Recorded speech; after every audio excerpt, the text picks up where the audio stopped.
Hello friends, स्वागत है आप सभी का home science classes with Mohini ma'am में।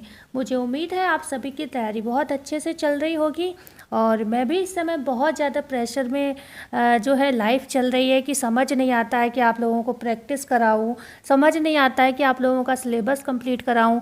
तो कभी मैं भी उलझ जाती हूँ, मुझे ये लगता है कि इस बच्चे ने बहुत रिक्वेस्ट की है तो लाओ ये वाला विषय करा देते हैं। मैं भी बहुत उलझ जाती हूँ क्योंकि मुझसे कोई परेशान होता है मैसेज में कि मैम मेरे बच्चे छोटे हैं या कोई भी प्रॉब्लम है, नहीं तैयारी कर पा रही हूँ, तो मैं खुद उलझ जाती हूँ, मैं समझ नहीं पाती हूँ मैं आपके लिए करूँ तो करूँ क्या। तो जो भी हो बनता है। और दूसरी बात सच्चाई एक और भी है कि होम साइंस जो मैं पढ़ा रही हूँ उस पर बहुत ज़्यादा व्यूज़ नहीं मिल रहे हैं। जो मुझे व्यूज़ मिल रहे हैं वो मेरे जो मोटिवेशनल वीडियोज़ हैं या जो मैं टीजीटी पीजीटी की जो इन्फॉर्मेशन दे रही हूँ उसी पर मुझे व्यूज़ और सब्सक्राइब वगैरह मिल रहे हैं। मतलब इससे ये निचोड़ निकलता है कि जो बच्चे वाकई में कुछ ही परेशान बच्चे हैं वही मुझसे जुड़े हैं, और तो ज़्यादातर बच्चों ने या तो बैच ले रखा है कोई ना कोई, तो उनको कोई इतना प्रॉब्लम पड़ता नहीं है। तो इस वजह से फिर मुझे भी लगता है जब मेरे चैनल की ग्रोथ उस माध्यम से हो रही है तो मुझे उस पर भी काम करना पड़ता है, क्योंकि मैं नहीं चाहती कि ना आप लोगों का परेशान करना चाहती हूँ, ना मैं मतलब ये चाहती हूँ कि जो मेरी मेहनत है वो असफल रहे। ठीक है, तो मैं भी भाई मेहनत कर रही हूँ सफलता के लिए। तो बहुत सारी चीज़ों के साथ अब मैं कोशिश कर रही हूँ कि आपको सब कुछ टाइम टू टाइम दे पाऊँ। तो चाइल्ड डेवलपमेंट की क्लासेस भी मैं सोच रही हूँ 3 या 4 दिन आपको वीक में चाइल्ड डेवलपमेंट की क्लास दे दूँ, जिससे ये तो खैर कंप्लीट होने वाला है, लेकिन फिर भी 10 दिन से कम नहीं लगेंगे। 10 क्लास तो आराम से इसके होंगे, ऊपर ही जाएंगे मेरे हिसाब से, कम तो नहीं होने चाहिए। ठीक है, और उसके बाद हम यूथ का प्रैक्टिस कराना थोड़ा डिफ़िकल्ट टास्क है, क्योंकि यूथ में जो है टाइपिंग का इशू है, क्योंकि बड़े बड़े प्रश्न हैं उसमें। तो वो नेट लेवल के प्रश्न हैं जिनको मैं या तो छोड़ रही हूँ या मेरे लिए फ़ोन पर टाइप करना बहुत मुश्किल काम हो रहा है। जो या फिर मैं ये सोच रही हूँ और कर भी रही हूँ मैं अभी तक प्रैक्टिस में, जो टीजीटी पीजीटी के एग्ज़ाम हैं उनके लिए क्या करूँ मैं, जो टीजीटी पीजीटी के हिसाब से जो प्रश्न हैं उनको करा दूं, और प्लस जो कोड में जो वन लाइनर बन सकते हैं या कोड में जो ऑब्जेक्टिव टाइप क्वेश्चन बन सकते हैं, मैं उनको कोड को ऑब्जेक्टिव में कन्वर्ट करके आपको दे देती हूँ, जो टीजीटी पीजीटी में भी उम्मीद हो पूछे जाने की। क्योंकि कोड वाला क्वेश्चन भाई फ़ोन पर काम करके आप देखिए, इतना काम फ़ोन से करना बहुत मुश्किल काम है और मेरे पास लैपटॉप वगैरह या कोई व्यवस्था अभी नहीं है। ठीक है, और ठीक है, तो अब पूरी बात मैंने कर दी। और प्लीज़ आप लोग अगर होम साइंस के हैं तो प्लीज़ चैनल को शेयर करिए ज़्यादा से ज़्यादा, क्योंकि मेरा जो मोटिव है वो पढ़ाना है, ना कि कुछ और। ठीक है, तो मुझे यहाँ पर ज़्यादा मुझे प्रेम है कि मैं पढ़ाऊँ, ये मेरा पैशन है आप कह सकते हो। तो प्लीज़ मैं चाहती हूँ आप लोग मुझे सपोर्ट करें। तो मुझे उम्मीद है आज आप लोग ज़रूर चैनल को सब्सक्राइब शेयर करेंगे। और आज हम स्टार्ट करते हैं शारीरिक विकास, फिजिकल डेवलपमेंट को के विषय में। इससे पहले हमने बहुत सारी चीज़ों को पढ़ा है। टीकाकरण वाला टॉपिक इससे पहले पढ़ाना था, लेकिन टीकाकरण के जो प्रश्न थे मैंने बिल्कुल पूरा का पूरा सॉल्व करा दिया था अभी इससे पहले वाले वीडियो में चाइल्ड डेवलपमेंट में। तो फिर मैंने ये सोचा जब क्वेश्चन पूरा ही करा दिया, सारा क्वेश्चन बना दिया, तो उसमें थ्योरी के लिए कुछ बचता नहीं, इसलिए मैं शारीरिक विकास पे आ गई। इससे पहले आप प्लेलिस्ट में, आप लोग प्लेलिस्ट नहीं चेक करते हो, प्लेलिस्ट में जाइए, आपको सभी जो हमारी ब्रांचेस है उनके टॉपिक्स आपको जरूर मिलेंगे। पुराने PYQs भी हैं, टॉपिक वाइज भी चीज़ें, लेकिन आप लोग प्लेलिस्ट तक जाते ही नहीं हो। ठीक है, तो स्टार्ट करते हैं हम क्लास। चाइल्ड डेवलपमेंट की भी प्लेलिस्ट में चले जाइएगा, सारे वीडियोस आपको मिल जाएंगे। शारीरिक विकास प्रारंभ, ठीक है, फिजिकल डेवलपमेंट की बात चल रही है। अब हम बात कर रहे हैं शारीरिक विकास के विषय में। का प्रारंभ कहाँ से होता है, तो हम सभी जानते हैं गर्भाधान जब होता है तो उसी के समय से क्या होता है, शारीरिक विकास जो है शुरू हो जाता है किसी भी शैशव या बच्चे में, या हम लोग जो है जब हम गर्भाधान के प्रोसेस से गुजरते हैं तभी से हमारी जो है कह सकते हैं हमारा फिजिकल डेवलपमेंट जो है शुरू हो जाता है। और वो आपको दिखता भी है कि एक कह सकते हैं अंडाणु और शुक्राणु जो एक पानी जैसी चीज़ें थी, ठीक है, पानी जैसी चीज़ें थी, और उनके मिलने से एक पूरा क्या हुआ, इंसान बन गया, और जो हमें दिख रहा है जिसके हाथ पैर मुंह सब कुछ है। ठीक है ना, तो ये हम समझ सकते हैं ना, ये सब क्या है, शारीरिक विकास है। ओके, और भिन्न भिन्न अवस्था में क्या होता है, ये पृथक गति से चलता है। मतलब हर अवस्था में जो शारीरिक विकास होता है अलग अलग गति से चलता है। ठीक है, मैं थोड़ा स्लो बोलने की कोशिश करूंगी जिससे कोई दिक्कत ना हो। शारीरिक विकास के अंतर्गत शरीर के समस्त आंतरिक और बाह्य अंगों का विकास आता है, जैसे शरीर की लंबाई, भार, शारीरिक अनुपात, अस्थियों का विकास, मांसपेशियों का विकास, आंतरिक अवयवों का विकास। मतलब शारीरिक विकास ये नहीं कि आपको जो सामने दिख रहा वही है, आंतरिक अवयव हैं उनका भी विकास होता है। भाई हार्ट है आपके अंदर मतलब यकृत है आपके अंदर, गुर्दे हैं, इन सब का भी, पाचन तंत्र है, श्वसन तंत्र है, इन सब का भी विकास होता है। शारीरिक स्वास्थ्य का अध्ययन, ठीक है, शारीरिक विकास के अंतर्गत ही ये सब चीज़ें जो होती हैं हम पढ़ते हैं और समझते हैं। और हम बात आगे करते हैं जो शारीरिक विकास की, मतलब इस अध्ययन में ऐसा नहीं है कि हम ये जो हमारे आंतरिक जो विकास हो रहे हैं या बाहरी तौर पर जो विकास हो रहे हैं हम उन्हीं की बात करते हैं, ठीक है ना। हमारे शरीर में जो ये विकास हो रहे हैं इनको क्या क्या चीज़ें प्रभावित कर रही हैं, हम शारीरिक विकास के अध्ययन में इस चीज़ को भी देखते हैं। जैसे कि न्यूट्रिशन आप जानते हो बहुत महत्वपूर्ण रोल अदा करता है हमारे डेवलपमेंट में, ठीक है, किसी भी तरीके के विकास में। भाई सही न्यूट्रिशन नहीं मिलेगा तो हमारी ग्रोथ अच्छे से नहीं हो पाएगी, एक्सरसाइज नहीं करेंगे ग्रोथ अच्छे से नहीं हो पाएगी। हमारा जो आनुवांशिक चीज़ें हैं, हम कितना भी खा लें, अगर हमारे फैमिली में हो सकता है हमारे मम्मी पापा गंठे थे तो भी हमारी लंबाई ना बढ़े, तो ये सारे आनुवांशिक कारण भी होते हैं जो हमारे विकास को या हमारे शारीरिक विकास को प्रभावित करते हैं, ठीक है। तो ये जनरल चीज़ें जो हमने बता दी आपको, बकाया हम पढ़ेंगे अभी, इसमें थोड़ा कॉन्सेप्ट क्लियर होना जरूरी है। शारीरिक विकास के आपसे जब भी चक्र पूछे जाएं तो आप कहोगे जो शारीरिक विकास होता है वो 4 अवस्थाएं इसकी मुख्य होती हैं। कितनी? 4 अवस्थाएं इसकी मुख्य होती हैं शारीरिक विकास की। क्या पढ़ रहे हैं हम? शारीरिक विकास चक्र पढ़ रहे हैं, साइकिल पढ़ रहे हैं, फिजिकल ग्रोथ साइकिल पढ़ रहे हैं, ठीक है। तो कौन कौन सी अवस्थाएं हैं, जैसे ये बहुत इंपॉर्टेंट है, आप इनको ध्यान से पढ़िएगा। जन्म के बाद 2 वर्षों तक शारीरिक विकास की गति कैसी होती है? बहुत तीव्र होती है। आपसे पूछा जाता है ना कि किस एज में विकास तीव्र होता है, मतलब तीव्र गति से होता है, तो ध्यान रखिए कहाँ पर तीव्र हो रहा है और कहाँ पर स्लो हो रहा है, मंद हो रहा है। तो जन्म के 2 वर्षों तक शारीरिक विकास की गति तीव्र रहती है। दूसरा ऑप्शन क्या है? 3 से 11 वर्ष की अवधि में शारीरिक विकास की गति मंद हो जाती है। बंद नहीं होगा, ये मंद होगा, ठीक है, मंद हो जाती है। तो याद रखना क्या, 2 वर्ष जन्म हुआ बच्चे का तब से लेकर 2 वर्ष तक शारीरिक विकास तेजी से होता है, ठीक है। आप जानते हो एक जो नवजात शिशु पैदा होता है जो कुछ नहीं कर सकता है, दूसरों पर डिपेंड है, वो क्या होता है 6 महीने में बैठने लगता है, 1 साल में चलने लगता है, दूसरे साल में वो मतलब थोड़ा तेजी से चलने लगता है, दौड़ने सा लगता है। तो ये क्या है, जन्म के बाद 2 वर्षों तक शारीरिक विकास की गति तेज होती है। 3 से 11 वर्ष की अवधि में क्या होता है, वो जो विकास उसने किया 2 साल में उसी पे परिपक्वता हासिल करता है, जैसे दौड़ना, चलना, मतलब खूब अच्छे से दौड़ना, यहाँ पर जो छोटे मोटे शब्द बोल रहा है उनको तेजी में बोलना, ठीक है। लेकिन यहाँ पर मेनली बात चल रही है शारीरिक विकास। शारीरिक विकास का मतलब हो गया जो आपके हाथ पैर शरीर का जो विकास है वो। तो यहाँ पर 3 से 11 वर्ष की अवधि में जो शारीरिक विकास की गति कैसी हो जाएगी, ये मंद हो जाएगी। जो यहाँ पर जो विकास हुआ उसी का मतलब अच्छे से उसमें मैच्योरिटी आएगी, बकाया यहाँ पर विकास जो है मंद हो जाएगा, ठीक है, मतलब कम हो जाएगा। 3 से 11 वर्ष की अवधि में शारीरिक विकास की गति मंद हो जाती है। पुनः अब बात करते हैं, यहाँ पर बंद हो गई, यहाँ पर तेज हो गई। अब पुनः 11 से 11 वर्ष, यहाँ पर 11 पूरा किया, 11 से जैसे ही गुजरेगा या 11 से ही 15 वर्ष तक शरीर का फिर से तीव्र गति से विकास होगा। आप जानते हो प्यूबर्टी एज से लेकर एक सामान्य लड़की जो है गर्भ धारण की क्षमता विकसित कर लेती है, एक सामान्य सा लड़का होता है उसकी दाढ़ी मूंछ छाती सब कुछ चौड़ी हो जाती है। तो ये सारी क्या चीज़ें हैं, ये तीव्र गति या तीव्र विकास की ही देन है, ठीक है। तो ये सारी चीज़।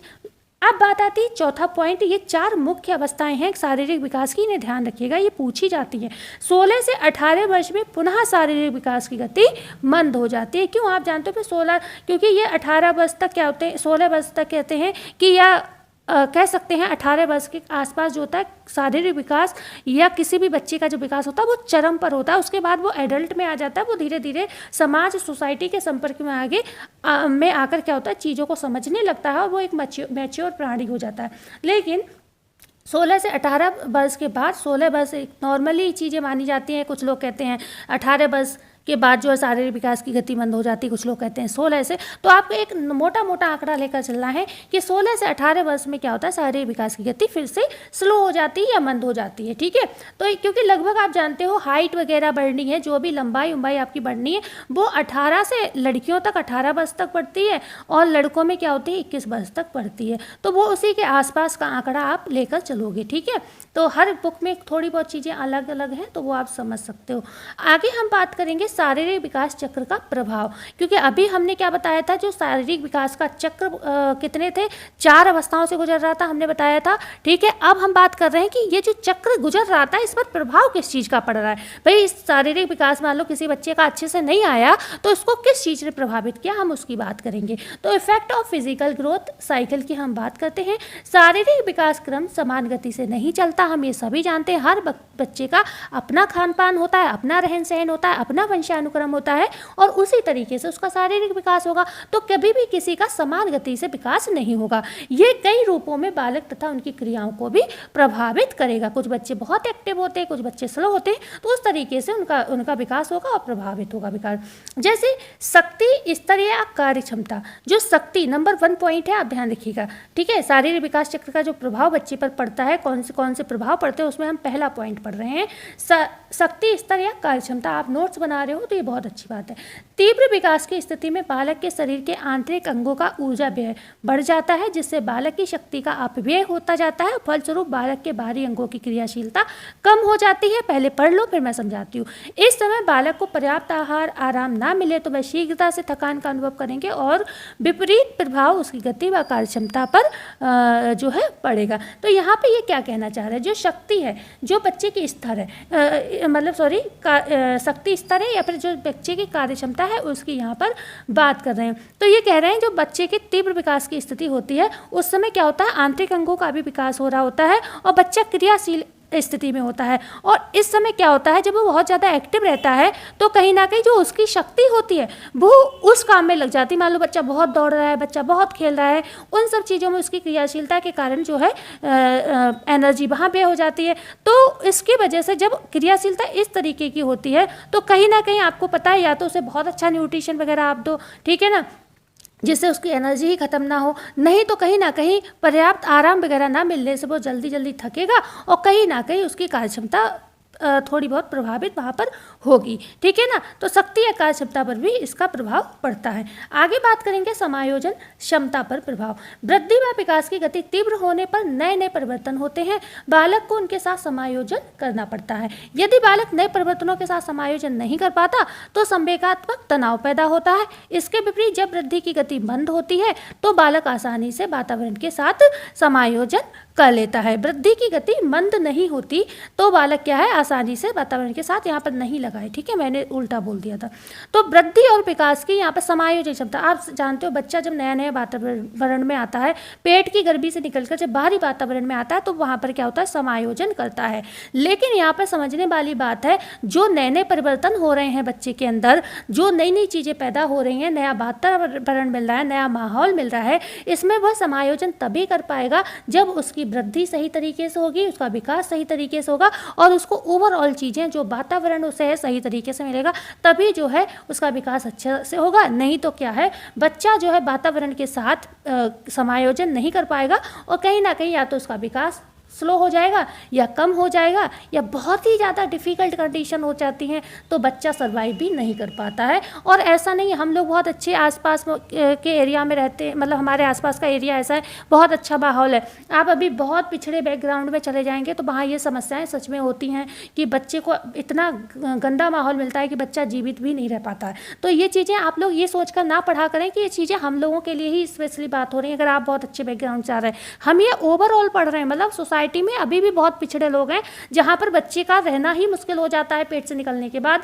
इतना गंदा माहौल, इतनी गंदी चीज़ें होती हैं कि बच्चा सर्वाइव ही नहीं, उस वातावरण के साथ नहीं एडजस्ट कर पाता, उनको सही न्यूट्रिशन नहीं मिल पाता है, गरीबी है, भुखमरी है, बहुत सारी चीज़ें, ठीक है ना। तो समझ सकते हो। बात करेंगे आगे पोषण या आवश्यकता पर प्रभाव। बालक के उत्तम शारीरिक विकास व अच्छे स्वास्थ्य के लिए संतुलित व पौष्टिक भोजन की आवश्यकता होती है। यदि उन्हें शारीरिक विकास के दौरान सही संतुलित भोजन नहीं मिल पाता तो उनकी वृद्धि, लंबाई, भार सामान्य बच्चों की तुलना में कम रह जाता है। और हम ये हम तो होम साइंस के स्टूडेंट हैं, तो पोषण के विषय में अच्छे से जानते हैं कि पोषण की कमी कहीं भी होगी तो बच्चे की लंबाई नहीं बढ़ेगी, वृद्धि सही से नहीं होगी, और कहीं ना कहीं जो सामान्य बच्चे हैं जिनको पूरा न्यूट्रिशन मिल रहा है उनके तुलना में वो कहीं ना कहीं छोटे पतले इस तरीके की चीज़ें उनमें देखने को मिलेंगी। ठीक है ना, एक ही एज के दो बच्चे हैं, एक को अच्छा न्यूट्रिशन मिल रहा है, एक को सही न्यूट्रिशन नहीं मिल रहा है, तो दोनों में आप देखते हो उसकी ग्रोथ में और दूसरे की ग्रोथ में दोनों में अंतर दिखेगा। एक पतला दुबला होगा, बाल सुनहरे होंगे, ठीक है ना, और एक अच्छा होगा, बाल काले होंगे, आंखों में चमक होगी, स्किन पे चमक होगी, सारी चीज़ें आप समझ सकते हो। तो ये भी प्रभावित करेगा बच्चे के विकास को। आगे हम बात करेंगे अपित संवेगात्मक व सामाजिक विकास भी पोषणीय मांग से प्रभावित होता है। उनके अनुसार पौष्टिक तत्वयुक्त आहार प्राप्त नहीं करते, मतलब पढ़ लेते हैं पहले, उनमें चिड़चिड़ापन, लापरवाही, खेल प्रत। अच्छा, अगर मतलब जो बच्चे ऐसे हैं जिनको सही न्यूट्रिशन मिल रहा है तो वो कहीं ना कहीं से तृप्त होते हैं, कहीं ना कहीं ऐसे समझ सकते हो, तो उनका संवेगात्मक और सामाजिक विकास भी अच्छा होता है। ठीक है, लेकिन जिन बच्चों को पौष्टिक तत्वयुक्त आहार नहीं मिलता, ठीक है, तो उनमें कहीं ना कहीं चिड़चिड़ापन, लापरवाही, खेल के प्रति अरुचि, लड़ाई झगड़े की प्रवृत्ति, भाई भूख जो होती है ना व्यक्ति को चोर डकैत अगर हम बताएं बहुत कुछ बना देती है। भाई पेट के लिए शुरुआत होती हैं ये चीज़ें, फिर धीरे धीरे जब वो लोग बड़े हो जाते हैं तो क्या होता है, फिर वो उस गलत व्यवहार के कह सकते हैं आदी हो जाते हैं, या फिर शुरू से उन्हें सही शिक्षा नहीं मिलती तो वो फिर इन्हीं चीज़ों में पड़ जाते हैं। तो ये हम कह रहे हैं ना, हम ओवरऑल सभी के लिए पढ़ रहे हैं ये चीज़ें। तो उन बच्चों में लापरवाही, खेल के प्रति अरुचि, लड़ाई झगड़े वाली प्रवृत्ति आ जाती है, ऐसे ही लक्षण प्रकट होते हैं और विकास की गति क्या होती, मंद होने पर अतिरिक्त पोषक तत्वों की आवश्यकता उन्हें नहीं रहती। क्यों? क्योंकि भाई उन्हें पहले पौष्टिक तत्व मिला नहीं तो विकास की गति उनकी जब उनकी मंद हो गई। अब जब विकास की गति ही उनकी स्लो हो गई तो उन्हें फिर अतिरिक्त पौष्टिक तत्वों की आवश्यकता रह जाएगी, या तो फिर उन्हें, क्योंकि एक एज है उसके बाद एज उनकी निकल जाएगी। ग्रोथ का सबका एक समय होता है। जब आपको एक समय बाद मान लो उनके 18 साल तक लंबाई बढ़नी थी, 18 साल तक उनकी वृद्धि सब कुछ होना था और उस तब तक उन्हें न्यूट्रिशन मिला नहीं, उसके बाद अगर आप दे भी दोगे उन्हें तो कोई फर्क उस पर नहीं पड़ेगा। ठीक है, पे क्रियात्मक योग्यता पर प्रभाव, क्रियात्मक योग्यता का भी प्रभाव जो है बच्चे के विकास पर पड़ता है। जैसे कि शारीरिक विकास और क्रियात्मक विकास का आपस में घनिष्ठ संबंध है। कभी भी पूछा गया तो शारीरिक विकास और क्रियात्मक विकास क्या, जो भी विकास होते हैं सारे एक दूसरे से संबंधित होते हैं, चाहे सामाजिक विकास हो, संवेगात्मक विकास। मान लो किसी व्यक्ति में कोई शारीरिक कमी है किसी बच्चे में, तो उसका जो इफेक्ट है उसके सामाजिक विकास पर भी पड़ेगा, मानसिक विकास पर भी पड़ सकता है। वो बच्चा अपने आप को लोगों से अलग समझ सकता है, बहुत सारी चीज़ें। तो लगभग सभी विकास जो होते हैं एक दूसरे से घनिष्ठ संबंधित होते हैं, पर यहाँ पर क्रियात्मक योग्यता की बात चल रही है इसलिए हम उसके विषय में पढ़ रहे हैं। शारीरिक विकास और क्रियात्मक विकास का आपस में घनिष्ठ संबंध होता है। जब बालक का विकास मंद गति से चलता है तो आंतरिक अंगों पर ऊर्जा का व्यय कम होने के कारण उसके शरीर में ऊर्जा का पर्याप्त भंडार रहता है। क्या कहा, जो इन दोनों विकासों का घनिष्ठ संबंध है, लेकिन इन दोनों विकासों में संबंध तो है, लेकिन ये विकास अगर मंद गति से हो रहा है, मतलब स्लो गति से हो रहा है, तो क्या है, ऊर्जा जो है बच्चे ने न्यूट्रिशन वगैरह जो लिया, जो उसे एनर्जी मिली, उसका व्यय ही नहीं होगा। भाई होगा भी तो कम होगा, भाई कम एक्टिव है, ज़्यादा एक्टिव होंगे तो ज़्यादा ऊर्जा व्यय जाएगा। ठीक है ना, तो जब आंतरिक अंगों पर ऊर्जा का व्यय मतलब क्या हो जाएगा, कम हो जाएगा। जब बच्चा एक्टिविटी नहीं करेगा या कम करेगा तो जो उसे एनर्जी मिली है तो वो कहीं ना कहीं शरीर में स्टोर होगी ना, आंतरिक अंगों में, तो उसके शरीर में ऊर्जा का क्या होगा, पर्याप्त भंडार रहेगा, जिससे वह बाहरी जो क्रियाओं को अधिक कुशलता के साथ आसानी से करता रहता है। मतलब क्यों, क्योंकि उसने क्रियात्मक या शारीरिक कोई विशेष काम हो नहीं रहा है, तो जो भी उसने न्यूट्रिशन लिया वो क्या है, उसके अंदर स्टोर है, उसका भंडार। ठीक है, उसके अंदर भंडार है, तो जो बाहरी तौर पर जो भी क्रियाएं वो कर रहा है, ठीक है, बाहरी तौर पर जो क्रियाएं वो कर रहा है, ठीक, उसमें क्या है, वो आराम से कुशलता से उन्हें कर सकता है। क्यों, क्योंकि वो उसके अंदर एनर्जी है। ठीक है, इतनी एनर्जी है कि उसे कोई भी प्रॉब्लम नहीं होगी। बात करते हैं आगे, क्रियाओं पर ऊर्जा व्यय बढ़ जाने के कारण संचित ऊर्जा का अपव्यय होने लगता है और फलस्वरूप बालक की क्रियाशीलता में कमी आ जाती है। यदि जो बच्चों की क्रियाएं हैं उनमें क्या है, मतलब क्रियाएं जो हैं काफ़ी तेज हो जाएं बच्चे की, जब क्रियाएं तेज होगी तो ऊर्जा व्यय बढ़ेगा। ठीक है ना, और जब ऊर्जा व्यय बढ़ेगा तो संचित ऊर्जा जो होगी वो अपव्यय, उसका मतलब वो खत्म होने लगेगी और फलस्वरूप क्या होगा, क्रियाशीलता में कमी आ जाएगी जब बच्चा ज़्यादा एक्टिव होगा। ठीक है, ज़्यादा एक्टिव होगा तब ये चीज़ होगी। बात करेंगे आगे, तो ये चीज़ भी प्रभावित करेगी, अगर बच्चा एक्टिव है बहुत ज़्यादा तो कहीं ना कहीं उसकी वृद्धि और विकास प्रभावित होगा, और अगर बच्चा कम एक्टिव है तो वृद्धि आराम से होगी। जो भी न्यूट्रिशन, देखो दो तरीके की वृद्धि की बात हो रही है यहाँ पर, सॉरी विकास की बात हो रही है शारीरिक, आप समझिए। एक तो वह वाली विकास की बात चल रही है जो हम सामने तौर पर दिखता है कि हम चल रहे हैं, फिर रहे हैं, हम काम कर रहे हैं, हम पढ़ रहे हैं, हम खेल कूद रहे हैं, लेकिन ये छोटे बच्चे हैं, है ना। हम छोटे बच्चे से लेकर बड़े बच्चे तक की बात यहाँ पर कर रहे हैं, क्योंकि शारीरिक विकास है तो इसमें हर बच्चे को इंक्लूड कर रहे हैं हम। तो यहाँ पर हर एज का बच्चा गुजरेगा। छोटी एज का जो बच्चा होगा, भाई शारीरिक विकास में अभी हमने कोई एज तो यहाँ पर आपको डिफाइन की नहीं है, बस हम सिंपली शारीरिक विकास पढ़ रहे हैं। लेकिन खास पढ़ तो जो रहे हैं वो किसका पढ़ रहे हैं, बच्चों का ही तो पढ़ रहे हैं, किसी और का पढ़ रहे हैं।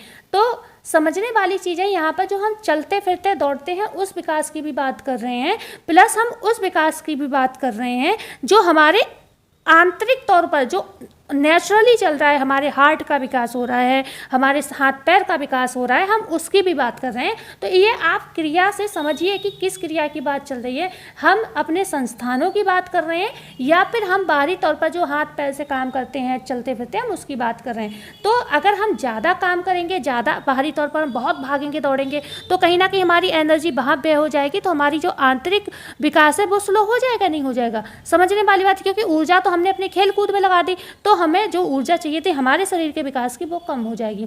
लेकिन अगर हमारी एक्टिविटी जो है स्लो है, ठीक है, हमारी एक्टिविटी स्लो है, हम बहुत ज़्यादा भाग दौड़ नहीं करते, कुछ बच्चे होते हैं इधर बैठे उधर बैठे, तो वो खूब मोटे थुलथुले होते हैं, आप देखते नहीं हो, वो खूब मोटे ताजे होते हैं। क्यों? क्योंकि वो फिजिकल एक्टिविटी ज़्यादा करते नहीं, जो खाते पीते हैं वो उनके शरीर में ही लग रहा होता है। तो आप ऐसे समझो इस चीज़ को। तो ये दो तरीके के यहाँ पर विकास चल रहे हैं। ओके, बात करते हैं अब हम शारीरिक विकास के महत्व की।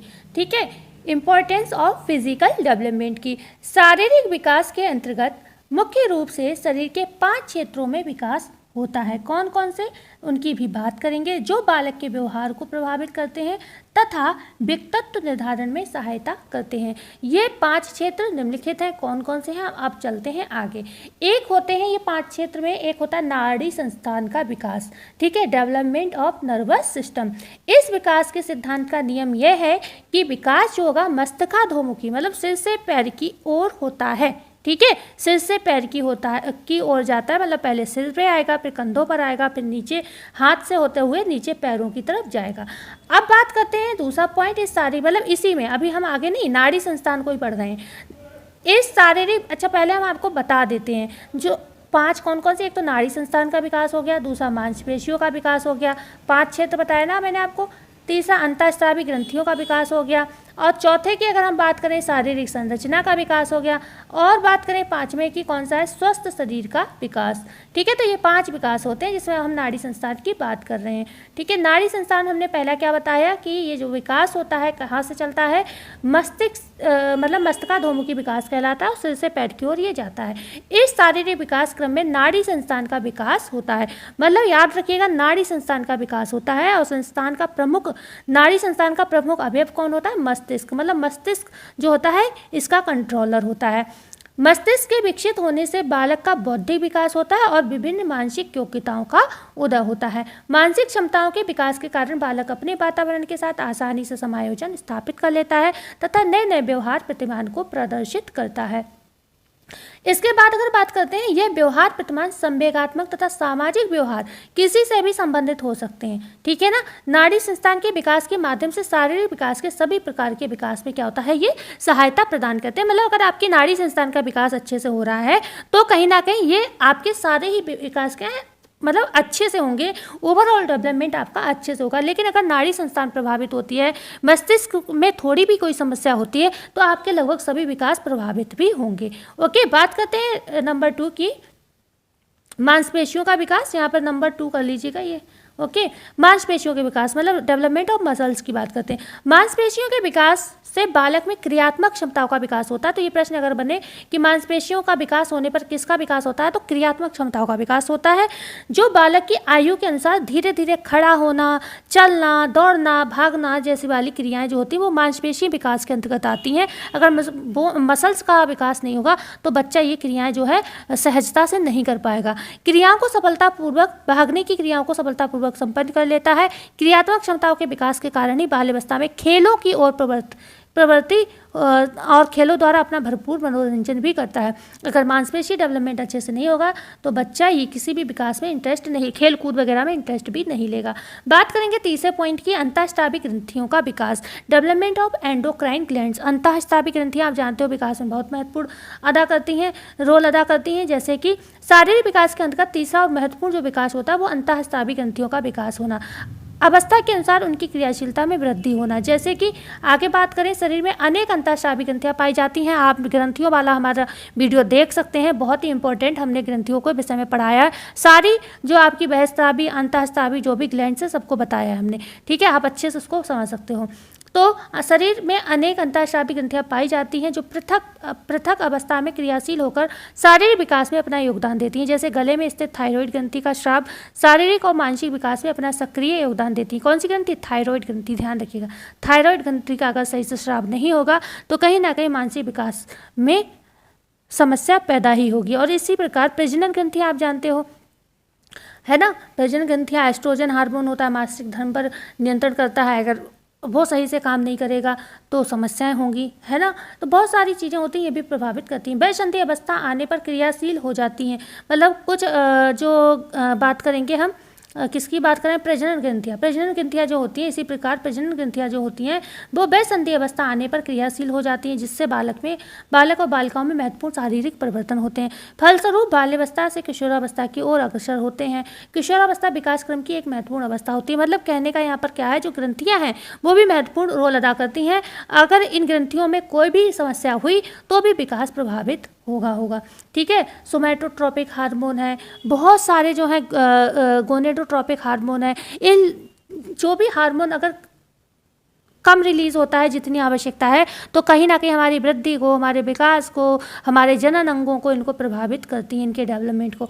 बात करते हैं 4 नंबर की, शारीरिक संरचना का विकास, डेवलपमेंट ऑफ फिजिकल स्ट्रक्चर। शारीरिक विकास के अंतर्गत संपूर्ण शारीरिक संरचना जैसे लंबाई, भार, शारीरिक अनुपात, चेहरा, उसकी नाजुक पेशियां आदि सभी का विकास होता है, जिससे बालक के अच्छे शारीरिक ढांचे का निर्माण होता है। तो शारीरिक संरचना का विकास भी आप समझ गए होंगे, मतलब जिसमें हम लंबाई, भार, ये सारी चीज़ें पढ़ते हैं, अनुपात पढ़ते हैं भाई, मस्तिष्क का अनुपात, चेहरे का अनुपात, या संपूर्ण शरीर और मस्तिष्क का अनुपात कितना होता है। जैसे कि अगर हम बच्चों में बात करें तो जो बच्चे होते हैं तो उनका संपूर्ण शरीर और सिर का अनुपात पूछा जाता है तो 1:4 होता है। जैसे सिर कितना होता है, सिर जो होता है 1 अनुपात, ठीक है, और जो मस्तिष्क है वो कितना होता है, सॉरी शरीर, संपूर्ण शरीर कितना होता है, 1/3 हिस्सा होता है, मतलब 1/4 हिस्सा होता है, ठीक है।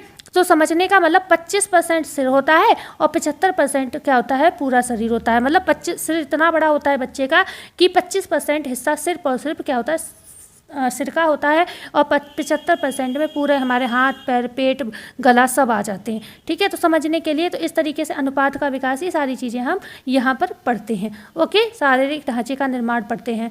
आगे बात करेंगे हम शारीरिक संरचना के विकास में। शारीरिक ढांचा बालक के बाहरी तत्व का क्या होता है, आधार होता है। एक दुबले पतले बालक की तुलना में एक शारीरिक जो बच्चा शारीरिक रूप से सुसंगठित मतलब मोटा ताजा बालक होता है अधिक प्रभावशाली दिखाई देता है। आगे बात करेंगे स्वस्थ शरीर के विकास की, डेवलपमेंट ऑफ फिजिकल हेल्थ की। अगर इसकी बात करें तो शारीरिक विकास एक महत्वपूर्ण पहलू होता है, ठीक है। शारीरिक विकास का एक महत्वपूर्ण पहलू होता है स्वस्थ शरीर का विकास।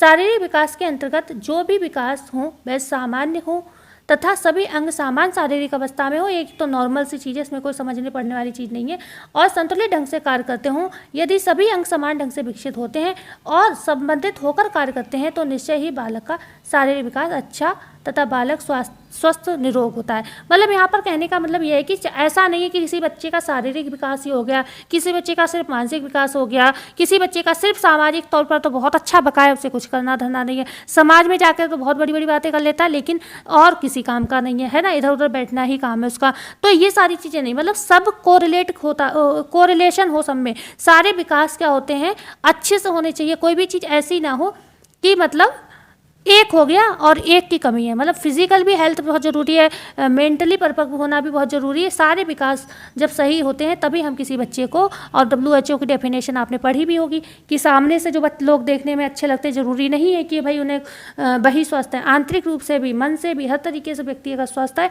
वही व्यक्ति स्वस्थ कहलाता है, ठीक है। तो वो डेफिनेशन यहीं पर सूट होती है। बात करते हैं शारीरिक विकास की विशेषताओं की। भाई बहुत टाइपिंग करते करते मैं भी थक जाती हूँ, तो मैंने थोड़ा ऐसे ही ले आई हूँ, इसको पढ़ लीजिए एक बार, ज़्यादा कुछ नहीं है। जो शारीरिक विकास की विशेषताएं अगर हम बात करें तो ये दृश्यगत होती हैं। शारीरिक विकास जो होता है उसे आप देख सकते हो, गर्भाधान से प्रारंभ हो जाता है। लेकिन कभी ये पूछा जाए विकास पहले होता है या वृद्धि, तो आप कहोगे विकास पहले शुरू होती है और वृद्धि बाद में होती है। तो हम विकास की बात कर रहे हैं तो गर्भाधान से ही प्रारंभ हो जाता है। शारीरिक विकास सभी अवस्थाओं में समान गति से चलता है, गति से नहीं होता, नहीं होता है, ठीक है। जो शारीरिक विकास होता है सभी अवस्थाओं में समान गति से नहीं होता, और ये बात आपको दिखती भी होगी, है ना। ऐसा तो नहीं, थोड़ी ना है कि हम पैदा हुए बच्चे थे, पेट में थे तो चल नहीं पाते थे तो पूरी ज़िंदगी चल ही नहीं पाएंगे, जब हम बाहर आते हैं तो चलने लगते हैं, ठीक है ना। उसके बाद कुछ चीज़ें हमारी बाल्यावस्था में विकसित होती, कुछ चीज़ें हमारी किशोरावस्था में विकसित होती हैं। तो क्या होता है, सभी अवस्थाओं में समान गति से नहीं होता, हर अवस्था की अपनी विशेषता है। शरीर के सभी अंग एक ही अवस्था में परिपक्व नहीं होते। लगभग 20 वर्ष की अवस्था में शारीरिक विकास क्या होता है, चरम सीमा पर। अब यहाँ पर दिया ना 20 वर्ष में क्या होता है, चरम सीमा पर होता है, मतलब पूरा डेवलपमेंट जो एक होता है वो हो जाता है। उसके बाद बच्चा प्रौढ़ हो जाता है, फिर कोई वृद्धि और विकास नहीं होता है, मतलब विकास तो चलता रहता है जीवन पर्यंत, लेकिन यह का उसकी लंबाई बढ़ेगी या कुछ होगा, ऐसा कुछ नहीं होता। शारीरिक, मानसिक, सामाजिक, संवेगात्मक विकास एक दूसरे से अंतर संबंधित होते हैं, मतलब एक सही हुआ तो दूसरा भी सही होगा, दूसरा सही हुआ तो तीसरा भी सही होगा, और अगर एक विकसित हो गया कोई विकास तो सभी पर इफेक्ट पड़ेगा। बात करेंगे नंबर 7 की। शारीरिक विकास बालक के व्यवहार की गुणात्मकता और मात्रात्मकता दोनों को प्रभावित करता है। जो शारीरिक विकास है वो बालक के व्यवहार की गुणात्मकता मतलब क्वालिटी को भी प्रभावित करेगा और क्वांटिटी को भी प्रभावित करेगा। अगर शारीरिक विकास में कोई इशू है तो ओवरऑल जो है मात्रा और विकास की भी कम होगी, ठीक है ना। और जब मात्रा किसी चीज़ कम होगी तो क्वालिटी भी कम हो जाएगी, है ना। शारीरिक विकास ही बालक के अन्य विकासों के संबंध में भविष्यवाणी भी करते हैं। जैसे जो हष्ट पुष्ट लंबे चौड़े होते हैं तो हम लोग कहते हैं भाई ये तो फौज में जाएगा, है ना, बंदा बहुत मतलब स्ट्रांग है, मतलब एक सोचने वाली बात है। तो हम उसके विषय में मतलब, या फिर हम उसके विषय में ये भविष्यवाणी कर सकते हैं कि हाँ ये फिट है, मतलब हर तरफ से, ठीक है। आगे हम बात करेंगे, इसके कुछ नियम हैं, ये भी ज़्यादा नहीं, बस एक पेज वो खत्म हो गया, एक पेज ये है, बहुत जल्दी आप पढ़ लोगे, इसे समझ लोगे। शारीरिक विकास के कुछ नियम होते हैं, जो प्रमुख नियम है उसकी बात करेंगे। एक तो होता है एक निश्चित दिशा का नियम, ठीक है, पढ़ लीजिएगा ध्यान से, इसमें ज़्यादा कुछ नहीं, मैं आपको बता देती हूँ। निश्चित दिशा के नियम की बात यहाँ पर होती है। जो भी विकास होते हैं शारीरिक प्रत्येक प्रणाली में एक निश्चित दिशा में होते हैं। जैसे अगर आप एक शिशु का अवलोकन करोगे तो क्या पता चलेगा आपको, मतलब जो शिशु का विकास भी होगा, पहले क्या होगा, सिर का विकास होता है, सबसे पहले सिर का विकास होगा, फिर चेहरे का होगा, फिर विभिन्न अंग हैं, जो आँख है, कान है, नाक है, मुंह है, तो ये क्रम में चलते हैं। फिर उसके बाद आँख, कान, नाक इनका विकास हो गया, फिर उनके धड़ का विकास होगा, फिर उनके पैरों का विकास होगा, यही क्रम जीवन पर्यंत चलता रहता है। तो क्या है, ये निश्चित दिशा का नियम हो गया। आगे हम बात करेंगे निश्चित विकास चक्र का नियम। हर विकास का एक अपना चक्र भी होता है, उसको वो फॉलो करता है। जैसे गर्भावस्था में अलग विकास होते हैं बच्चे के अंतर्गत, वही बच्चा 2 अंडाणु शुक्राणु मिलकर एक बच्चा बनता है, एक जीव बनते हैं। फिर वो शैशवावस्था में आते हैं, पैदा होते हैं, उस समय क्या होता है, नए वातावरण में आके समायोजन करते हैं, ठीक है। बाल्यावस्था में और सारी क्रियाएं, घर से बाहर निकलते हैं, मित्र बनाते हैं। तो हर उसका क्या है, एक चक्र है, एक तरीका है, हर विकास एक चक्र और एक क्रम से गुजरेगा, ठीक है ना। किशोरावस्था में अलग चीज़ें होती हैं, ओके, प्रौढ़ावस्था में अलग चीज़ होंगी, वृद्धावस्था में अलग चीज़ होंगी, विकास स्लो हो जाएगा। तो हर चीज़ का एक नियम है, ओके। ऐसा नहीं है कि वृद्धावस्था वाली लक्षण जो है आपको किशोरावस्था में दिख जाएं या फिर शैशवावस्था में दिख जाए, तो ये सारी चीज़ें नहीं है, ठीक है ना। एक क्रम में ये चलता है, ओके। इसी प्रकार मतलब क्या है, बच्चा परिपक्व हो जाता है, एक समय बाद सारे विकास अच्छे से होते हैं तो वो परिपक्व हो जाता है और आगे ग्रोथ करता रहता है, बढ़ता रहता है, ओके। बात करेंगे लयात्मक विकास का नियम, ये काफ़ी इंपॉर्टेंट है, ध्यान रखिएगा। एक लय पाई जाती है, और यह भाई हमने आपको बता भी दिया था। प्राणी के शारीरिक विकास क्रम में क्या होता है, एक लय पाई जाती है। जैसे कि अभी हमने पहले पढ़ा था इसको, भाई प्रथम अवस्था में हमने क्या बताया था, ये अवस्थाएं हैं 4 इसकी, ठीक है, 4 अवस्थाएं हैं प्राणी के विकास की, शारीरिक विकास की 4 अवस्थाएं कौन कौन सी। पहली अवस्था में हमने बताया था जो जन्म से 2 वर्ष तक विकास की गति तीव्र होती है, 3 से 11 वर्ष में क्या होती है, मंद हो जाती है, फिर 11 से 15 वर्ष तक फिर से तेज हो जाती है, फिर चौथी अवस्था में जो 16 से 18 वर्ष की अवस्था होती है यहाँ पर फिर मंद हो जाती है, ठीक है। तो ये क्या है, लय पाई जाती है, एक लय में विकास होता है, ओके। ऐसा नहीं कि एक बार में ही सारे विकास हो गए या फिर आराम से विकास भी आराम से बैठ गया कि हमें कोई मतलब नहीं, ठीक है। तो ऐसा कुछ नहीं है, सब चीज़ का एक तरीका है, एक प्रोसेस है, उसी से गुजरता है। विभिन्नता का नियम, ये हम सभी जानते हैं, जो सारे विकास होता है क्रम में तो समानता, इनमें किसी भी क्रम में समानता नहीं पाई जाती है, ठीक है ना। यदि हम स्त्री और पुरुष की ही बात करें या बालक या बालिका को देखोगे तो उनकी शारीरिक शारीरिक बनावट तथा विकास में समानता नहीं होती है। भाई लड़की अलग दिखती है, उसमें सीने में बुखार होता है, आप जानते हो, पतली भुजाएं होती हैं, मांसपेशियां उनकी कमज़ोर होती हैं। देखो हम एक बात बताएं, हमारे देश में क्या कहीं भी लड़की का जो रेप केस आप सुनते हो ना, रेप होना, उसका सबसे बड़ा कह सकते हैं यही कारण है कि लड़कियों की जो मसल्स होती है ना, वो लचीली और कमज़ोर होती हैं, तभी एक लड़के से वो जीत नहीं पाती। बस यही रीज़न है, नहीं तो लड़कों की हिम्मत नहीं है रेप कर पाए। ठीक है ना, समझ रहे हो मेरी बात को। लिंग भेद के अतिरिक्त समान लिंग के दो व्यक्तियों का भी शारीरिक विकास बिल्कुल समान नहीं होता। कुछ मोटे होते हैं, कुछ पतले होते हैं, कुछ लंबे होते हैं, कुछ नाटे होते हैं, कुछ गोरे होते हैं, कुछ काले होते हैं। तो ये विभिन्नताएं विकास में पाई जाती हैं। समानुपातों के नियम की बात करेंगे तो शारीरिक विकास क्रमों में प्रत्येक अंग के विकास में एक निश्चित अनुपात पाया जाता है। ठीक है ना, एक निश्चित अनुपात पाया जाता है। जैसे जन्म के समय बालक के सिर की लंबाई कितनी होती है, समस्त शरीर की लंबाई का 25% होती है, जो अभी हमने आपको बताया था 1/4। ये देखो 1/4 लिखा हुआ है। जबकि किशोरावस्था में पहुंचकर 1:8 हो जाता है, मतलब एक हिस्सा सिर और 8 हिस्सा क्या है, शरीर। ठीक है, 100% में मतलब ऐसे करके आप लगवा सकते हो। तो मतलब 1:8 हो जाता है। कब? जब किशोरावस्था में होता है। ये अनुपात पूछा जाता है तो पूछा जाए सिर और शरीर का अनुपात किशोरावस्था में क्या होता है, तो 1:8। खासतौर से बच्चों वाला पूछा गया तो इसे याद रखना, 1:4। और ये पूछा गया है तो इसलिए उम्मीद है ये पूछा जा सकता है। ठीक है, या ऐसे पूछा जा सकता है कितना % होता है, तो 25% होता है सिर और 75% पे पूरा शरीर होता है। अन्य अंगों का विकास भी इसी अनुपातिक ढंग में होता है। सहसंबंध का नियम, जो विकास होता है क्या एक दूसरे से संबंधित होते हैं। अभी हमने बताया था शारीरिक विकास अच्छे से होगा तो मानसिक विकास भी अच्छे से होगा। ठीक है, अन्य क्षेत्रों का विकास अच्छे से होगा, जैसे कि मानसिक है, क्रियात्मक है, संवेगात्मक है। ओके, और आपने सुना भी है, जो कहावती लिखी वो वही है, स्वस्थ शरीर में स्वस्थ मन निवास करता है। तो कहीं ना कहीं स्वस्थ शरीर है और स्वस्थ मन, मतलब दोनों का कहीं ना कहीं संबंध है। ठीक है, सहसंबंध की बात हो रही है। तो ये चीज़ें क्या होती हैं, मतलब कहीं ना कहीं संबंधित होती हैं एक दूसरे से। तो आज की क्लास में यही था, और अच्छी लगी हो तो वीडियो को लाइक कर दीजिएगा। कल हम आगे और पढ़ेंगे, शारीरिक विकास को विभिन्न एज ग्रुप में पढ़ेंगे, नवजात अवस्था में और बचपनावस्था में, किशोरावस्था में जो शारीरिक विकास होता है हम उसको पढ़ेंगे, वो भी बहुत इंपॉर्टेंट है। मिलते हैं कल। वीडियो अच्छी लगी हो तो हम बिल्कुल फ्री में आपको सेवा दे रहे हैं, तो वीडियो को लाइक शेयर एंड सब्सक्राइब जरूर करिएगा। मिलते हैं कल, धन्यवाद।